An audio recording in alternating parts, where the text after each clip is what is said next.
여러 번 읽어도 너무나 아름답고 복된 그런 말씀입니다. 너희에게는 공의로운 해가 떠올라서 치료하는 광선을 비추리니 너희가 나가서 외양간에서 나온 송아지같이 뛰리라.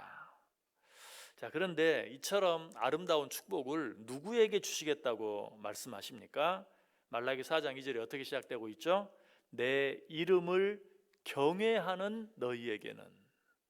하나님의 이름을 경외하는 자들에게 이처럼 아름다운 축복, 공의로운 해가 떠올라서 치료하는 광선을 비추어 주고 그로 말미암아 너희가 나가서 외양간에서 나온 송아지같이 뛰는 그런 축복을 주시겠다라고 말씀하고 있어요. 이 말씀을 바꾸어서 말하면 오직 하나님을 경외하는 자들만 이런 축복을 받아 누릴 수 있다.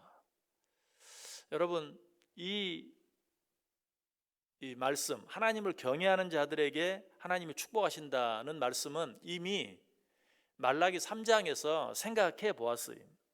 말라기 3장 끝부분에 나와요. 말라기 3장 16절, 17절, 18절 다시 한번 읽어볼게요.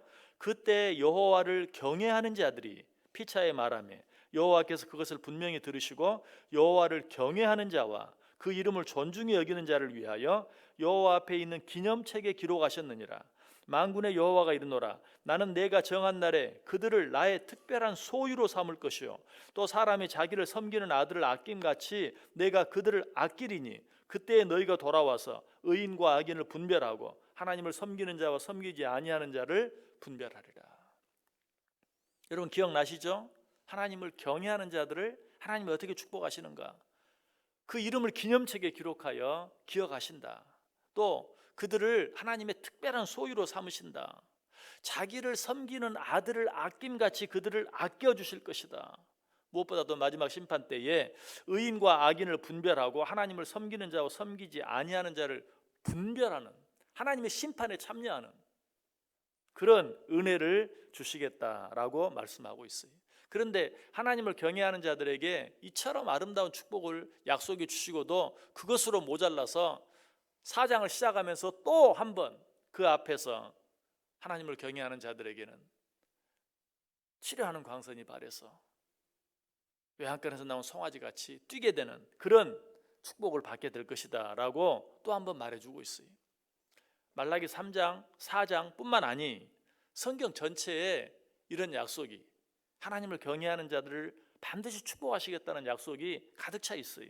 시편 33편 18절 19절 보면 여호와는 그를 경외하는 자 곧 그의 인자하심을 바라는 자를 살피사 그들의 영혼을 사망에서 건지시며 그들이 굶주릴 때에 그들을 살리시는도다.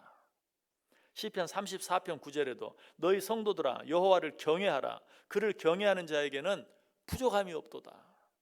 시편 111편 5절 여호와께서 자기를 경외하는 자들에게 양식을 주시며 그의 언약을 영원히 기억하시리로다. 전도서 8장 12절 내가 아노니 하나님을 경외하여 그를 경외하는 자들은 잘 될 것이요. 시편 85편 9절 진실로 그의 구원이 그를 경외하는 자에게 가까우니 영광이 우리 땅에 머무르리이다. 느헤미야 7장 2절 죄인은 100번이나 악을 행하고도 장수하거니와 내가 아노니 하나님을 경외하여 그를 경외하는 자들은 잘 될 것이요. 이처럼 성경 여기저기에서 하나님을 경외하는 자들에게 하나님이 어떤 축복을 주시는지 여러 번 반복해서 말씀해 주고 있어요. 왜 하나님께서는 이처럼 당신을 경외하는 자들을 축복하시겠다고 말씀하실까요? 하나님을 경외하는 것보다 더 중요한 것이 없기 때문에 그래요. 하나님을 경외하는 자들. 그래서 하나님께서는 그런 자들을 축복하시고 축복하실 뿐만 아니라 그런 자들을 들어 사용하세요. 왜 하나님이 하나님을 경외하는 자들을 들어 사용하시는가? 그 첫 번째 이유는 하나님을 경외하는 것이야말로 성도의 가장 기본적이고 가장 마땅한 본분이기 때문에 그래요. 전도 12장 13절에 이렇게 말하죠. 하나님을 경외하고 그의 명령들을 지킬지어다. 이것이 사람의 본분이니라. 하나님을 경외하는 것이 사람의 본분이 마땅히 행해야 할 본분이. 그러므로 하나님께서는 마땅히 해야 할 본분을 하는 자들을 축복하시고 그런 자들을 들어 쓰시는 것이. 마땅히 해야 할 본분을 하지 못하는 자는 어때요? 다른 어떤 것도 하지 못해요. 마땅히 해야 할 일을 잘하지 못하는 자는 다른 그 어떤 일도 잘하지 못해요. 그러나 반대로 마땅히 해야 할 일을 잘하는 자는 다른 모든 일도 잘해요. 그래서 하나님께서는 그런 자들을 사랑하시고 그런 자를 축복하시는 것이에요. 자녀들이 마땅히 해야 할 본분이 뭡니까? 부모를 사랑하고 부모를 공경하는 것이죠. 그 본분을 잘하지 못하는 사람은 어때요? 다른 건 보나 마나요. 하나를 보면 열을 안다고. 기본을 잘하는 사람은 다른 모든 것도 잘하지만 기본이 잘 돼 있지 아니하면 다른 것도 다 잘 못해요. 하나님과 성도의 관계도 마찬가지. 그래서 하나님께서는 사람의 마땅한 본분인 하나님을 경외하는 자들, 이런 자들을 축복하시고 그런 자들을 들어 쓰신다라는 것이. 또 한 가지 하나님께서 당신을 경외하는 자들을 축복하시고 또 그런 자들을 들어 쓰시는 이유가 있어요. 그것은 하나님을 경외하는 자야말로 진정으로 지혜로운 자이기 때문에 그래요. 여러분이 무슨 일을 위해서 누군가를 써야 한다면 지혜로운 사람을 쓰시겠어요? 미련한 사람을 쓰시겠어요? 뭐 질문이 이상하죠.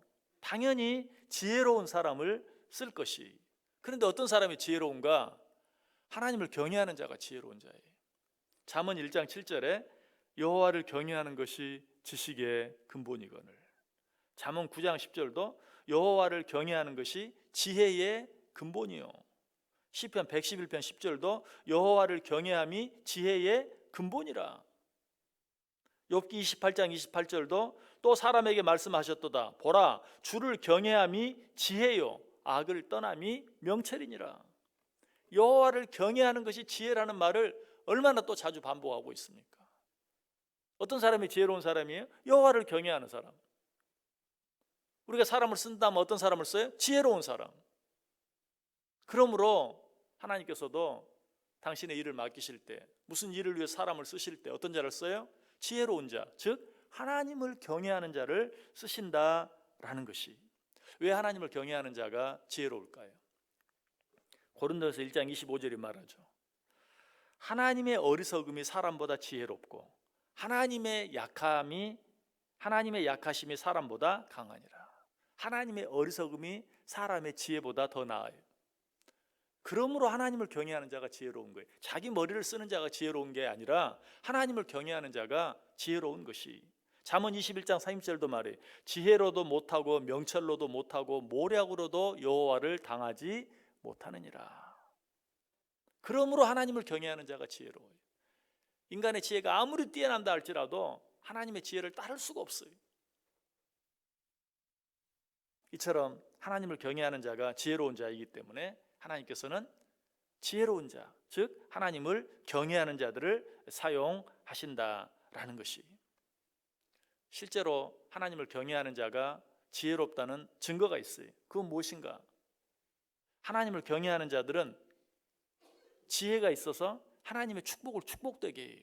하나님이 그런 자들을 축복해 주셔도 그 축복을 잘 사용해서 그 축복이 더 큰 축복이 되게 하는 거예요. 그러나 하나님을 경외하지 못하는 자들, 그런 자들은 어리석어서 지혜가 없어서 하나님의 축복으로 말미암아 교만해지고 그 축복으로 하나님께 영광을 돌리는 것이 아니라 자기 영광만 생각하다가 그 축복을 뭘로? 저주로 바꾸고 말아요. 그 축복이 저주되게 해요. 그래서 하나님께서 축복을 하셔도 누구를? 하나님을 경외하는 자, 그래서 지혜로운 자들을 축복하세요. 그런 자를 축복해야 축복이 축복돼요. 그런 어리석은 자들은 아무리 축복해줘도 그 축복으로 말미암아 오히려 저주가 되게 하고 마는 것이. 그래서 하나님께서 오늘 우리에게 뭐라고 말해요? 내 이름을 경외하는 너희에게는 공의로운 해가 떠올라서 치료하는 광선을 비추리니 너희가 나가서 외양간에서 나온 송아지같이 뛰리라. 오늘 하루 어떻게 살기를 원하세요? 하나님을 경외하며 사세요. 하나님을 경외하며 사세요. 그런 자들에게는 의로운 해가 떠올라서, 공의로운 해가 떠올라서 치료의 광선을 발하는, 육신뿐만 아니라 우리의 모든 삶에 있어서 새롭게 하는, 회복하게 하는 치료의 광선이 발해져서 우리의 삶이 외양간에서 나온 송아지같이 자유롭게 뛰는 복된 삶이 될 수 있기를 주님의 이름으로 간절히 축원합니다.